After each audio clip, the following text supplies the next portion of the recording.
There's a moment in every connection, romantic, social, or professional, where something inside you just clicks.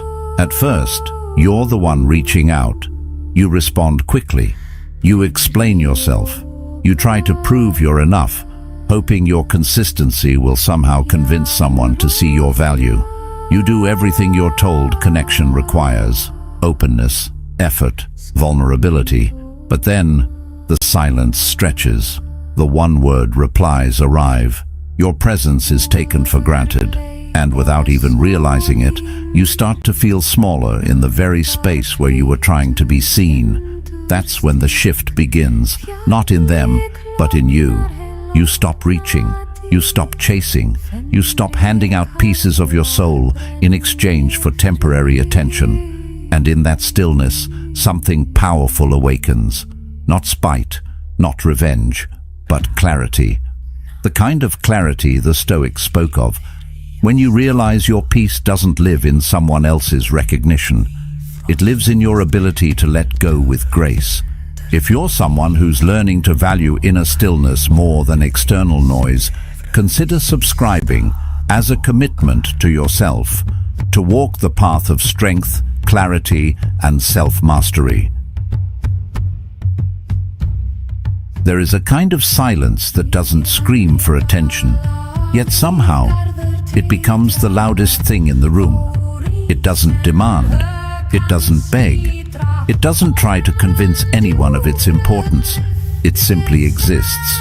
And in that stillness, it forces others to feel what your presence used to mask, their own emptiness. This is the power of stillness. Not passive, not bitter, just intentional. There's no rage in it, no performance, only withdrawal, quiet, calm, final. And when that happens, the dynamic shifts. The one who once ignored your words is now haunted by your silence. Think about the last time someone disappeared from your life without drama. No final speech, no closure, just a gradual fading. You didn't realize how much space they occupied until they were gone. And suddenly, your mind went to work. Was it something I said? Did I miss something? The silence becomes a mirror, and the reflection it reveals is never comfortable. This is how the mind responds to stillness. It panics, because stillness leaves room for thought, and thought, when mixed with regret, becomes a storm. When someone is always talking, always explaining, always present, they can be taken for granted.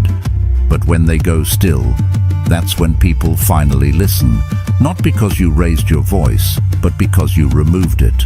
Stoic philosophy speaks to this truth often, reminding us that stillness is not inaction, but disciplined restraint.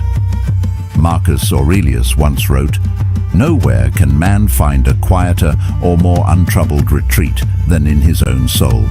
Stillness is the space where clarity lives. It's where you step back and say, I will no longer participate in this dynamic that asks me to give while receiving nothing in return.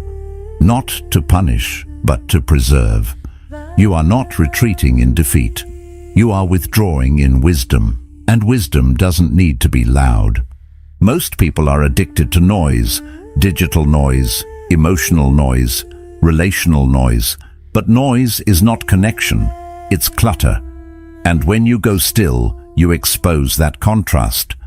Your absence doesn't just remove you, it highlights the imbalance, and those who benefited from your overgiving are now left in the silence they never thought they'd have to sit with. Epictetus said, "If someone does not want to be with me, I want to be with them even less." That's not cruelty, that's self-respect. That's the quiet decision to stop chasing people who only respond when they fear losing you. There's a strange discomfort people feel when they no longer have access to you. They try to poke at your silence, test it, disrupt it. Not because they miss you, but because they miss the power they had when you were still moving toward them. But when you stop, truly stop, not coldly but consciously, everything changes. You no longer speak from a place of need, you speak from a place of presence. Or you don't speak at all.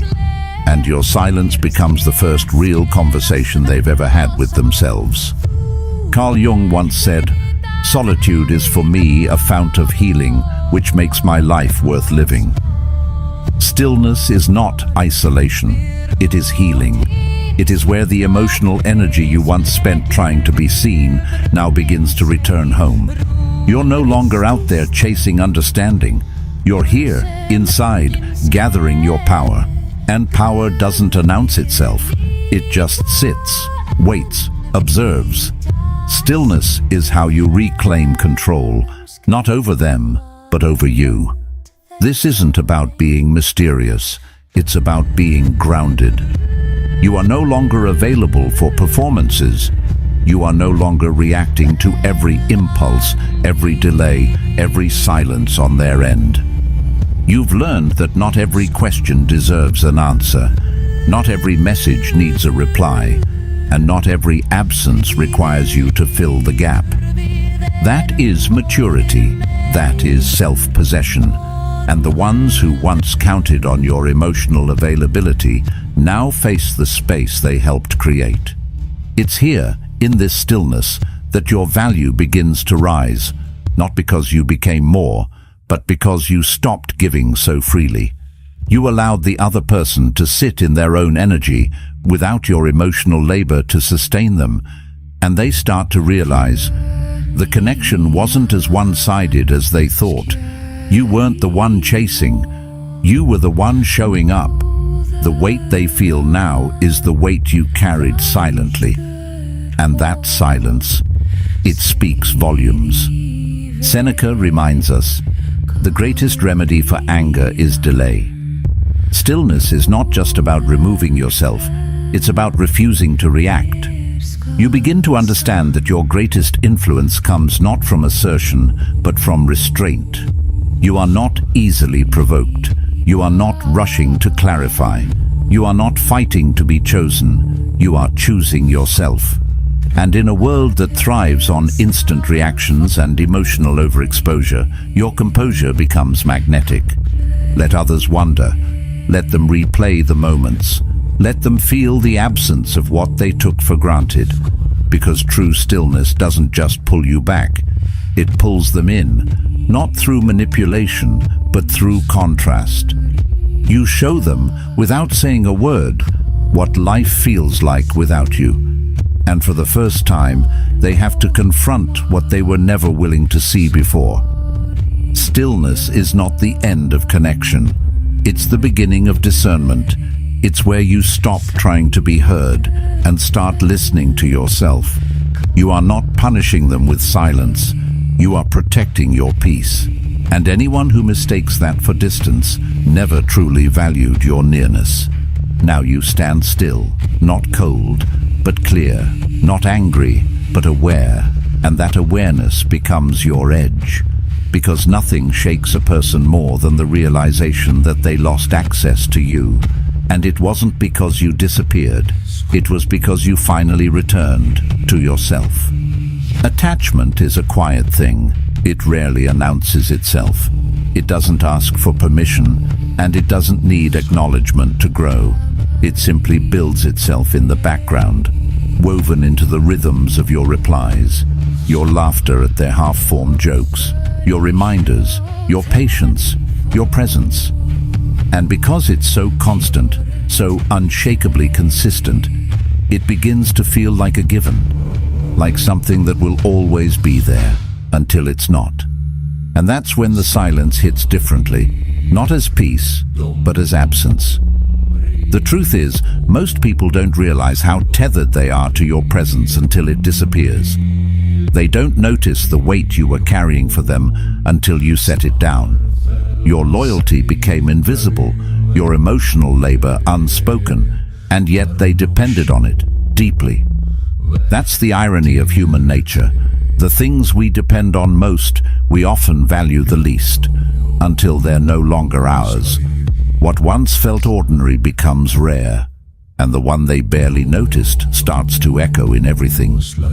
You were always there, checking in, showing up, filling in the emotional blanks they never asked about, but always expected you to understand. and they got used to it. Your consistency became background noise.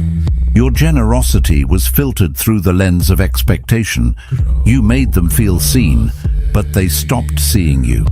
And then you stopped, not out of anger, not to make a point.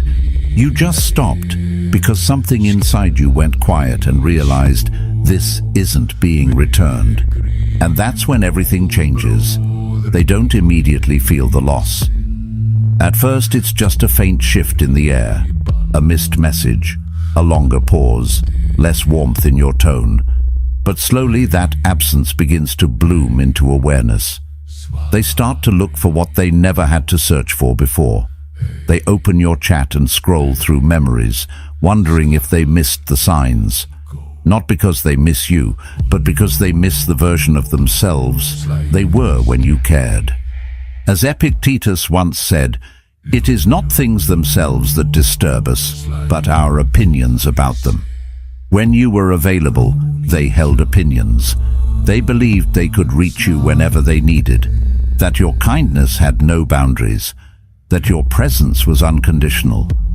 But when you step back, those opinions collapse. And what takes their place isn't understanding, it's doubt.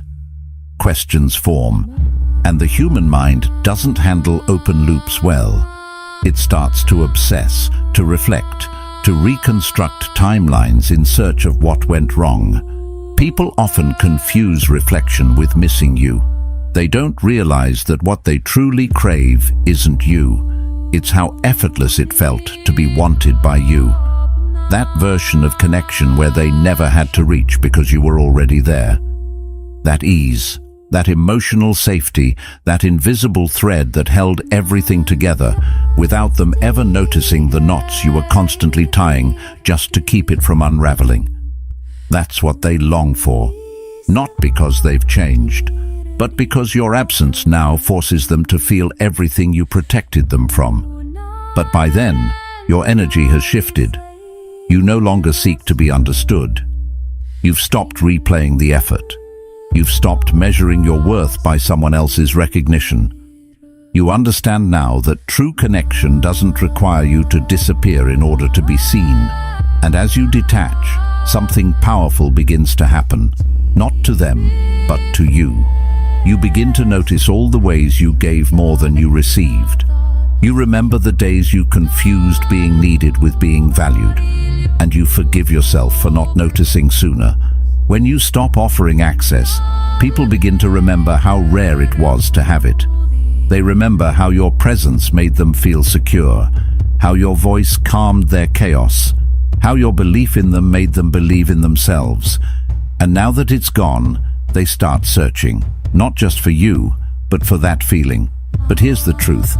They won't find it in someone else because it wasn't about the attention. It was about the intention. And your intention was never casual. They may come back, yes, they often do. Not because they suddenly see your worth, but because they now feel the emptiness you once filled. But what they'll find is a version of you that no longer fits the role they remember. Not colder, just clearer. Not angry, just unavailable. And that clarity will feel like distance, but it's not distance. It's healing. It's you no longer shrinking to be digestible. Attachment, once broken, doesn't return the same. It either deepens through mutual growth or dissolves into a memory. And the ones who come back hoping for the past are often met with a silence that says, "That version of me no longer lives here." Because once you've detached from needing to be seen, you no longer accept being overlooked. Chasing always feels noble at first. You tell yourself it's about care, about effort, about showing that you're willing to fight for what matters. But quietly, underneath the surface, something else is happening. Every time you overextend, you're whispering a message you may not even realize you're sending. I need something from you that I can't seem to find in myself. It's subtle, it's unspoken, but it reshapes the entire dynamic. And in that space, the one you're chasing doesn't see devotion, they see leverage.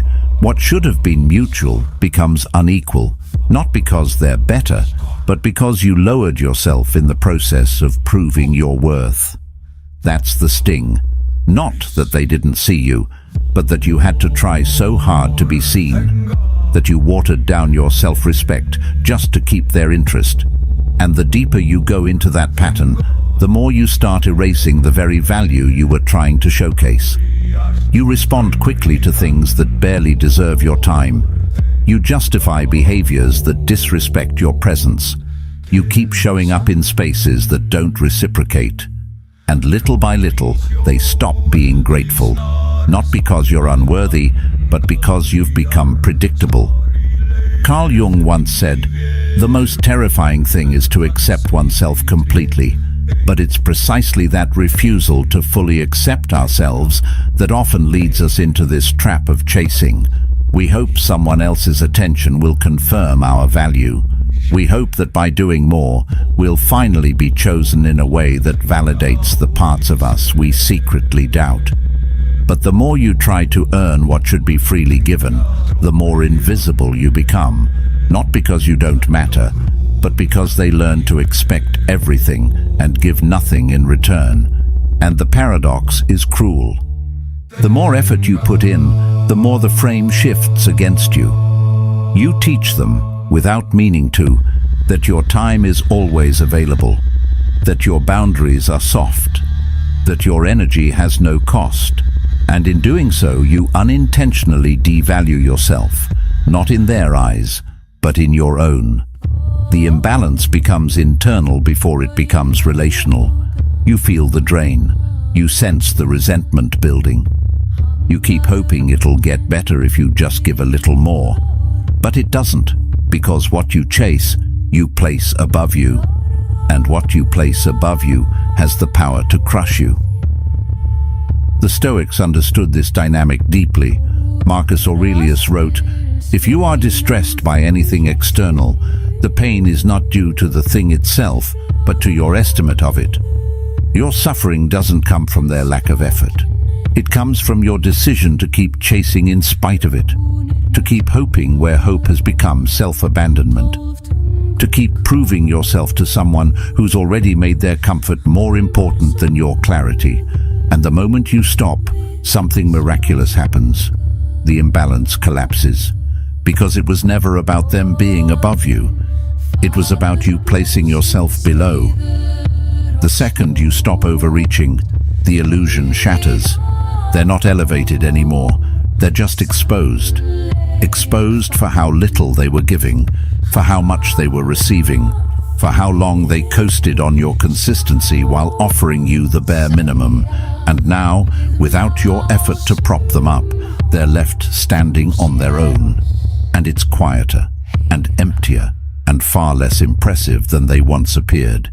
You begin to see how chasing masked the truth, that you were carrying the connection, that you were doing the emotional heavy lifting, that your presence was the glue, and without it, the whole thing starts to unravel. But instead of feeling regret, you start to feel relief. Because detaching doesn't just remove you from their world, it returns you to your own.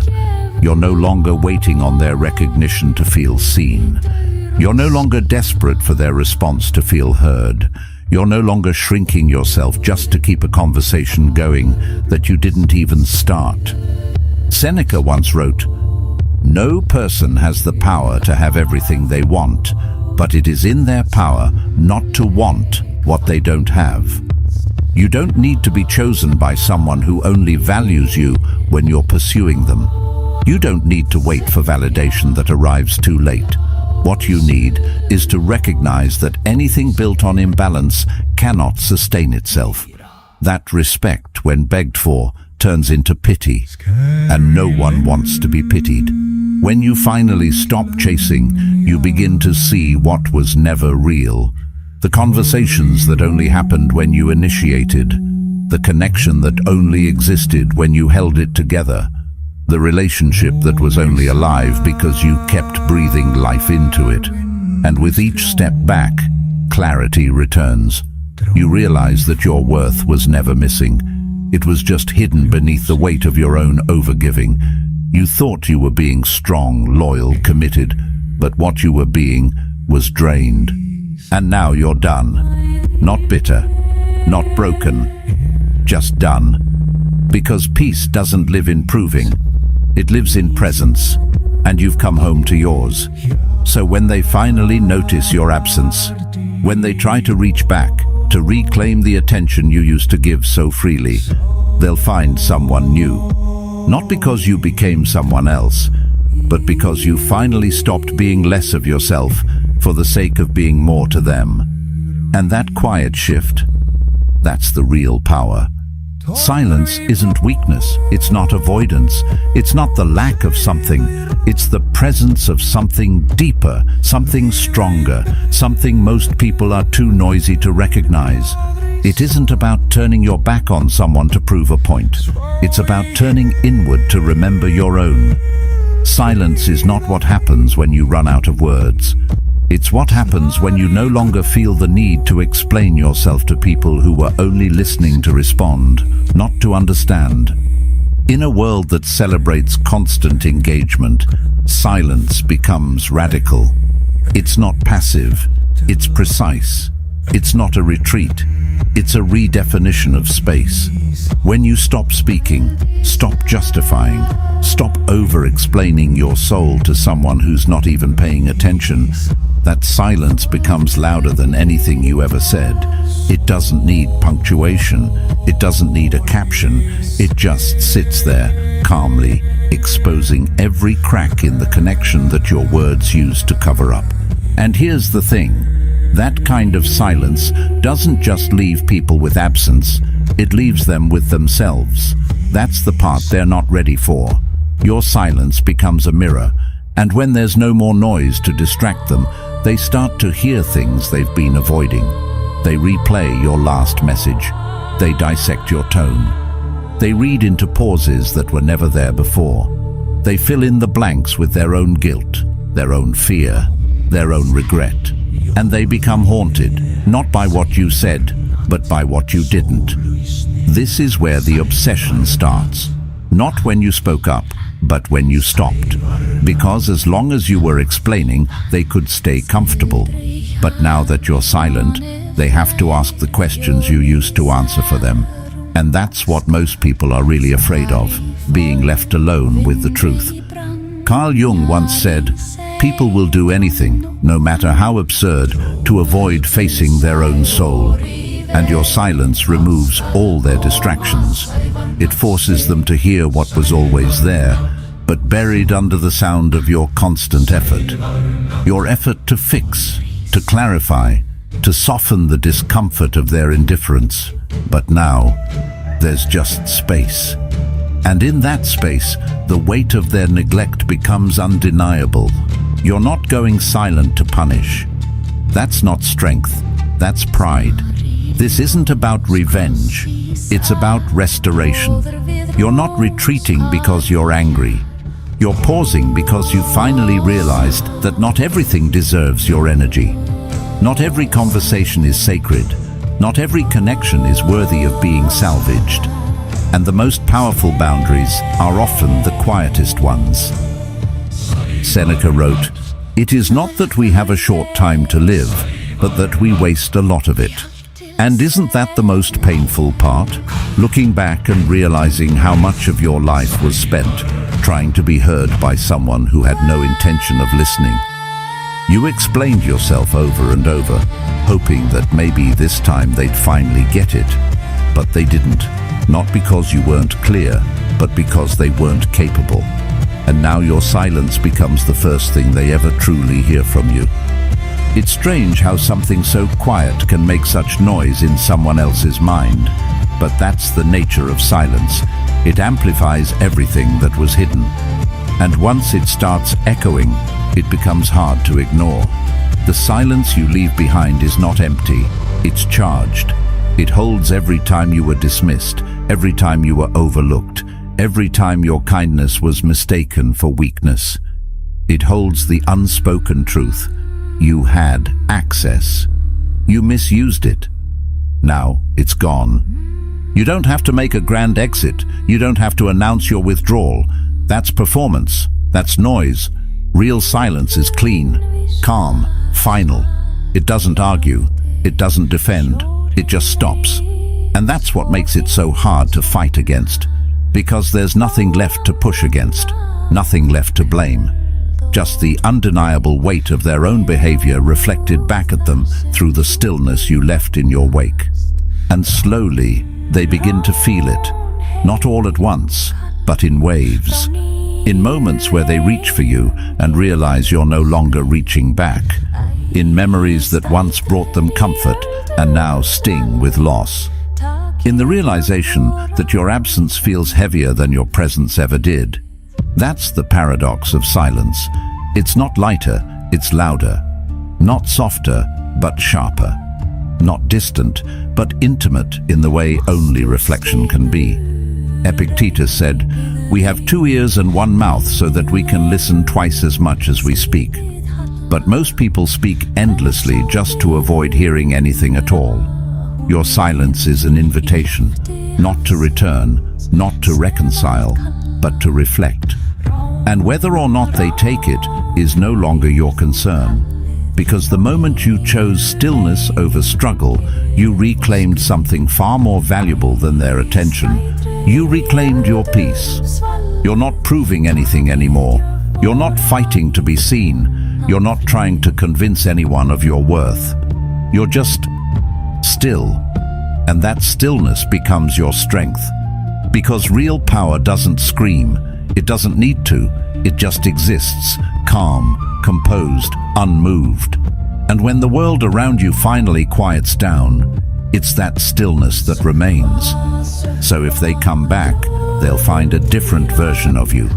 Not bitter, not guarded, just no longer available to be misunderstood. Because once silence has done its work, there's nothing left to say. Every relationship, every conversation, every glance across a room, it all takes place within an invisible frame.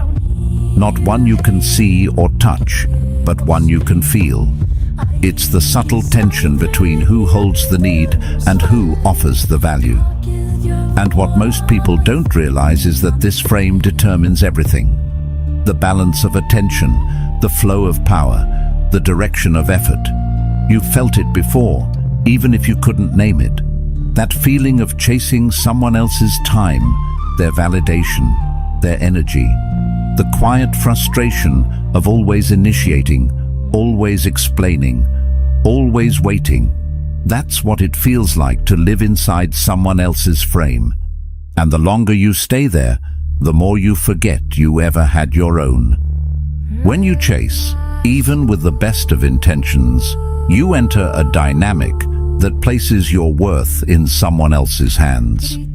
Not because they're better than you, not because they asked for it, but because that's what chasing does. It bends you. It asks you to prove, to please, to perform. It puts you on edge, makes you guess, leaves you second-guessing your words, your timing, your presence. You become the one waiting for a reply, waiting to be chosen. And without even knowing it, you've made their approval your anchor.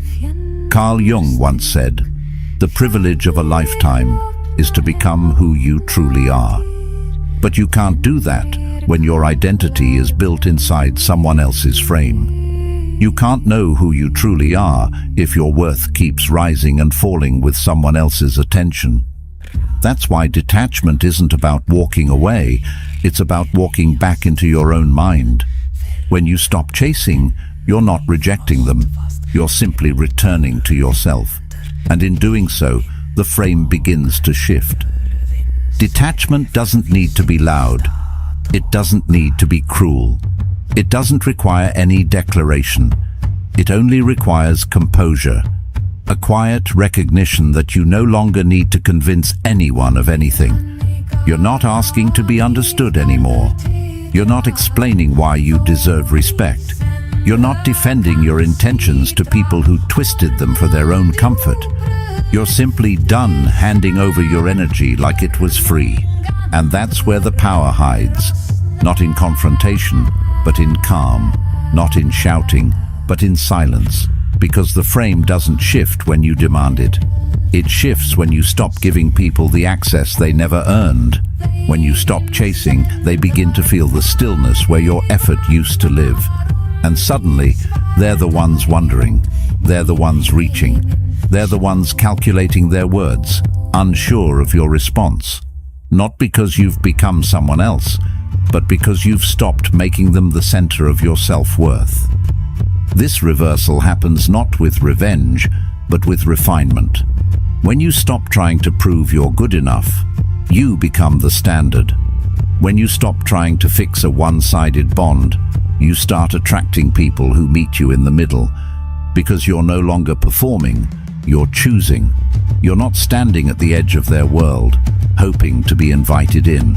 You're grounded in your own. And that subtle shift is more powerful than any speech you could give. Marcus Aurelius wrote, "You have power over your mind, not outside events. Realize this, and you will find strength."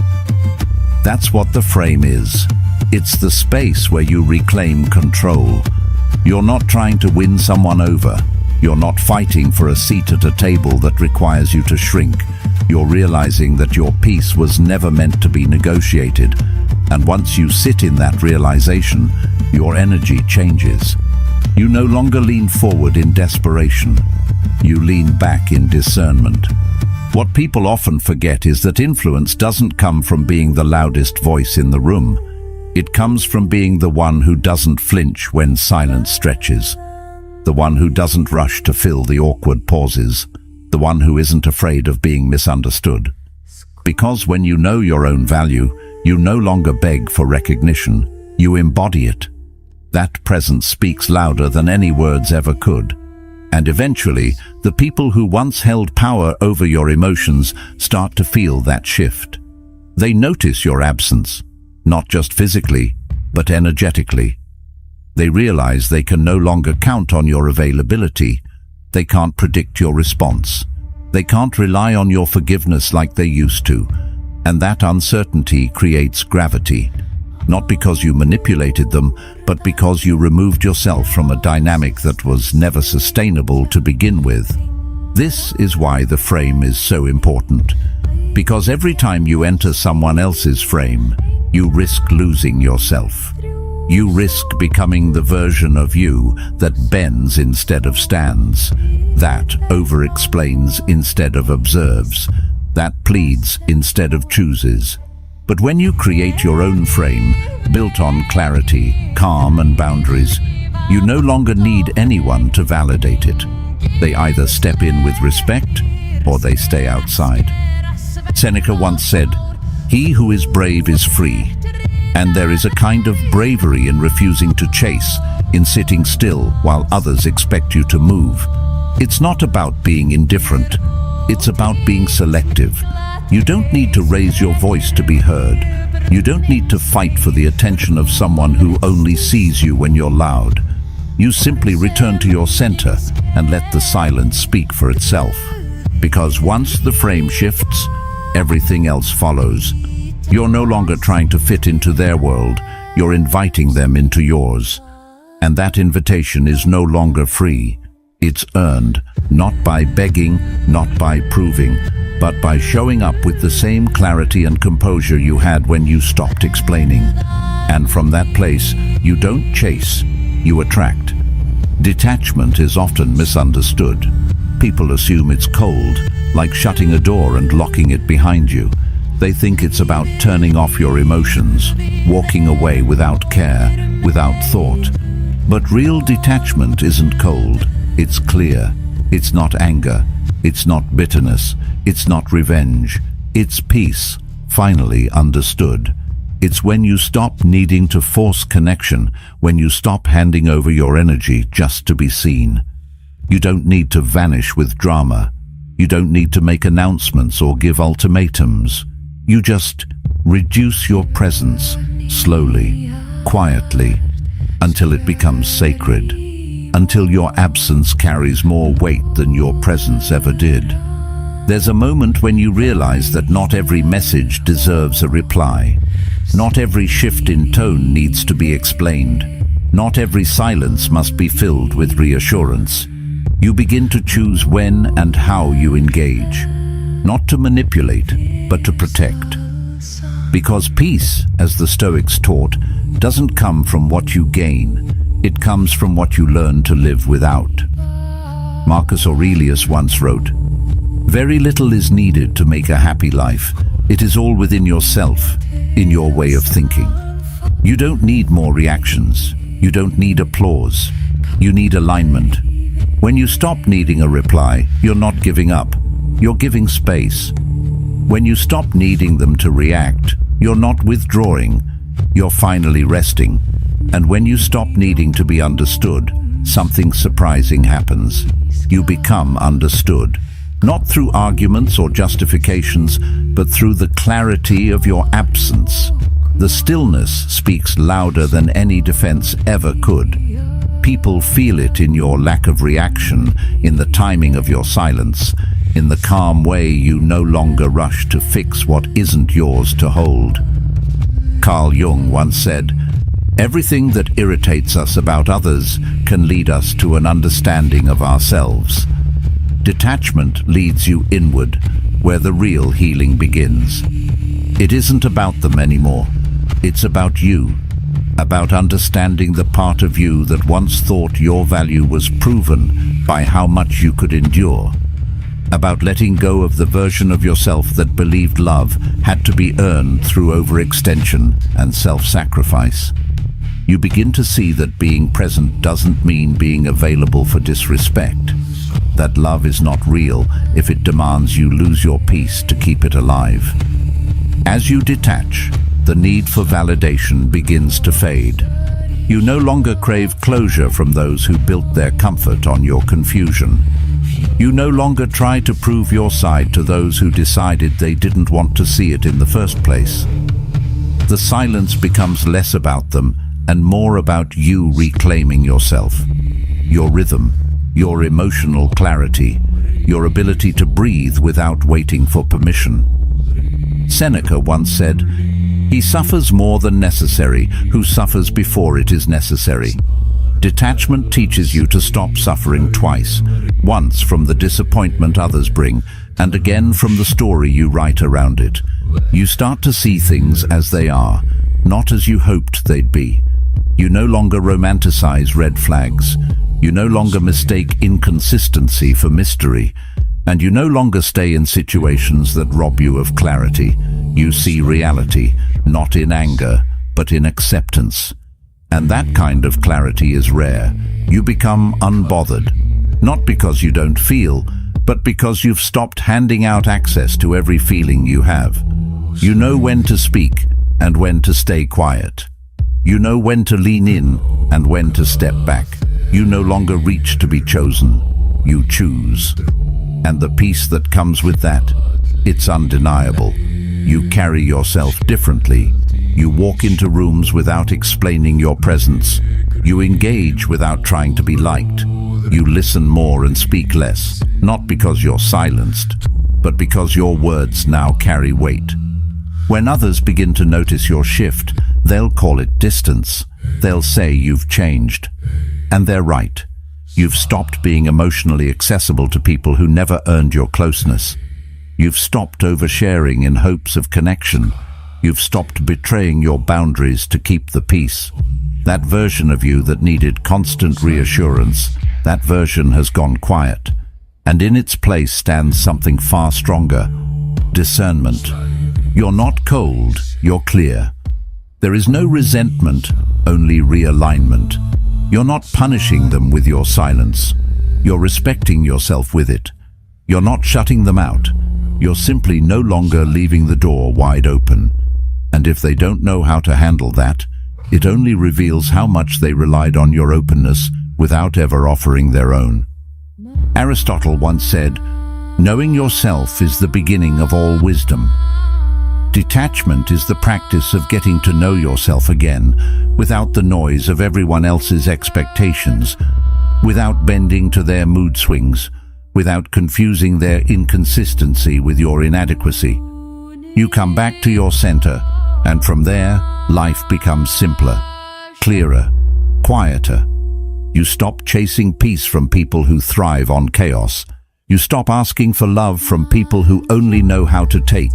You stop waiting for clarity from those who are addicted to confusion. And in that stillness, in that reduction of noise, you become something that cannot be replaced, an unbothered presence. And that's the kind of presence people remember. Not because it was loud, but because once it was gone, everything felt different. There's a reason silence lingers longer than words.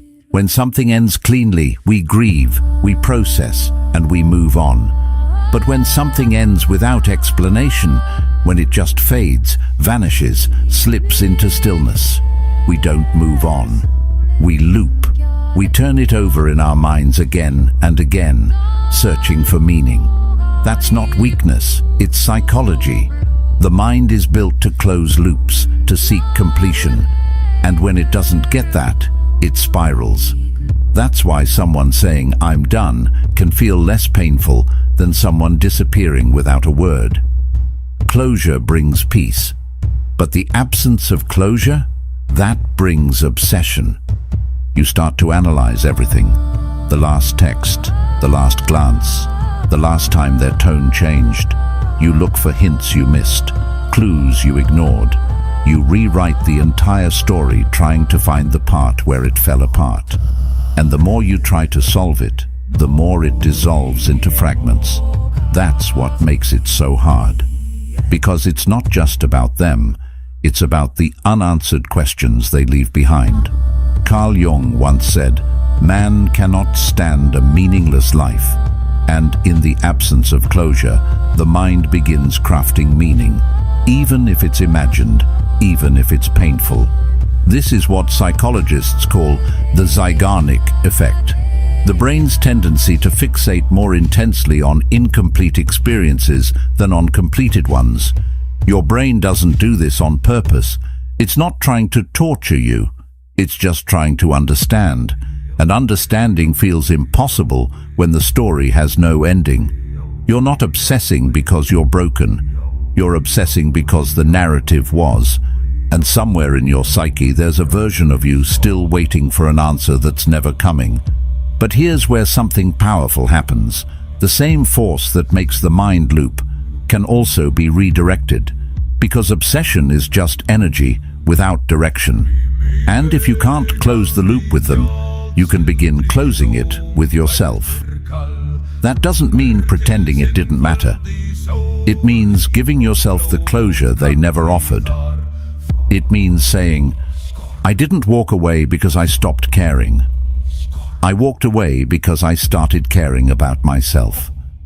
That one sentence can be the start of a new chapter, one that doesn't require them to turn the page. Marcus Aurelius wrote, "If someone is able to show me that what I think or do is not right, I will happily change, for I seek the truth." But what do you do when someone leaves without showing you anything at all?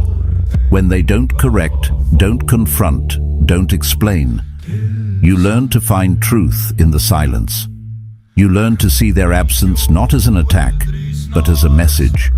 And often that message is clearer than any words they could have spoken. They weren't willing to do the work of ending things properly. And that says more about their capacity than about your worth. Because the thing that keeps people stuck the longest is the belief that it could have ended differently. That if they just said one more thing, did one more thing, waited one more day, maybe the story would have turned out another way. But when you look closely, you see the pattern. You see how much effort you put into keeping it alive. You see how much they pulled away before the silence ever arrived. And suddenly, the loop begins to weaken. Not because it's solved, but because you stop blaming yourself for not solving it. Seneca once wrote, "To be everywhere is to be nowhere." And the same is true for your energy. If you keep scattering it across unsolved stories, you never fully arrive in your own life. You keep one foot in the past, hoping for a version of closure that's never coming. And in doing so, you rob yourself of peace in the present. But when you finally say, "I don't need their words to heal," something shifts. The echo becomes quieter, the obsession loses weight, and you start writing from a new place, one rooted in your own clarity, not their confusion. This doesn't mean the loop disappears overnight. The mind may still wander. You may still feel it, a pull, a curiosity, a hollow space that once held potential. But now you recognize it for what it is. Not unfinished love, but unfinished explanation. And you stop waiting for someone else to complete it. You close the loop by realizing you don't need their permission to stop thinking about them. The hardest truth to accept is that some people leave not because the connection wasn't real, but because the responsibility it required was too much. And so they vanish, they avoid the conversation, they choose the clean escape over the difficult honesty. And that silence, it echoes, but not forever. Eventually, it becomes a distant hum, reminding you not of loss, but of growth. Because the moment you stopped seeking answers from them, you started listening to yourself. So when they come back, and sometimes they do, don't be surprised. Not because they finally found the right words, but because they felt the weight of the story you left unfinished. The difference now, you no longer need to hear it, because you've already turned the page. And that is the most powerful kind of closure, the kind you give yourself when no one else was brave enough to offer it.